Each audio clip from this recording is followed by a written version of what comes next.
அன்பின் பரிசு. ஜிம்மின் மனைவி பேரழகி டெல்லா. டெல்லாவிற்கு நீண்ட கூந்தல்கள். அவர்கள் இருவரும் ஒருவர் மீது ஒருவர் அளப்பரிய அன்பு செலுத்திக் கொண்டு வருகின்றனர். அந்த ஆண்டு கிறிஸ்துமஸ் விழா. அந்த கிறிஸ்துமஸுக்கு இருவரும் தங்களுக்குள் ஒருவருக்கொருவர் பரிசளிப்பதில் போட்டி போட்டுக் கொண்டு இருக்கின்றனர்.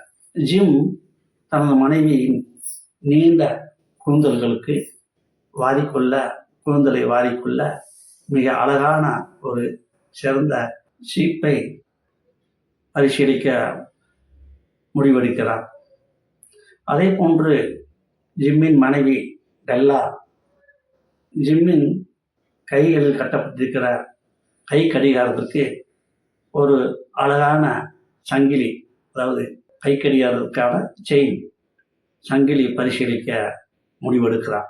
ஜிம் தனது மனைவிக்கு கூந்தலை வாரிக்கொள்ள அழகான சீப்புடன் தோன்றுகிறார்.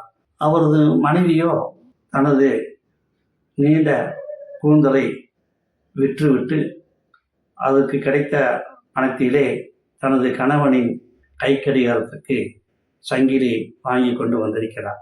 அவரது கணவன் ஜிம் தனது மனைவியின் கூந்தலை வாரிக்கொள்ள பரிசு அளிக்க முடிவெடுத்த அந்த பரிசு பொருளாக சீப்பை தனது கை கடிகாரத்தை விற்று அந்த பணத்திலே அந்த சீப்பை வாங்கி கொண்டு வந்திருக்கிறார். இப்போது ஜிம்மின் கைகளையே மனைவி டெல்லா பார்த்து கொண்டிருக்கிறார். மனைவி டெல்லாவினுடைய மொட்டை தலையை ஜிம் பார்த்து கொண்டு தனது வறுமையை, ஏழ்மையை எண்ணி மனம் கலங்கி நிற்கிறார். அனாதைகளாக அந்த சீப்பும் கை கடிகார சங்கிலியும்